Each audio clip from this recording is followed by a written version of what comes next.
என்ன அர்த்தம் என்றால் பகைமையை மறந்து செல்லணும்னு சொல்லி கொடுக்கிறார். நம்ம விட்டு கொடுக்கணும் சொல்லி கொடுக்கிறார். அவர்கள் ஏற்றுக்கொள்ளவில்லை என்றாலும் நாம் அங்கு செல்ல வேண்டும் என்றவர் சொல்லிக் கொடுக்கிறார். நாம் இறங்கி செல்ல வேண்டும் என்றவர் சொல்லிக் கொடுக்கிறார். நாம் மறக்க வேண்டும் என்று சொல்லிக் கொடுக்கிறார்.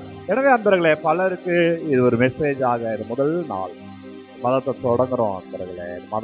மாதம் ஜெபமாலை அன்னையினுடைய மாதம். எனவே அன்னை ஜாலை மாதத்தை தொடங்குகிற நம்ம விட்டு கொடுப்போம், நம்ம மன்னிப்போம் அன்பர்களே, நாம் இறங்கி செல்வோம் அன்பர்களே, நாம் ஆண்டவருக்காய் அவர்களை நாடுவோம் அன்பர்களே, ஆண்டவருக்காய் மறப்போம், மன்னிப்போம் அன்பர்களே. அது வல்லமை, அது ஆசீர்வாதம், அது அருள், அது கிருபையை பெற்று தரும் பிரியமான உறவுகளை. எனவே இந்த முதல் செவ்வாய்க்கிழமையில முதல் நாள் ஆயத்தோடைய முதல் நாளில் ஒப்புக்கொண்டு சொல்லிங்க. மாதம் முழுவதும் கோடி அற்புதர் அந்தோனியார் ஜெபத்தில் குறிப்பாய் ஜெபமாலை மாத ஜெபத்திலே வல்லமை நாம் பெற ஜெபிப்போம். நன்றி.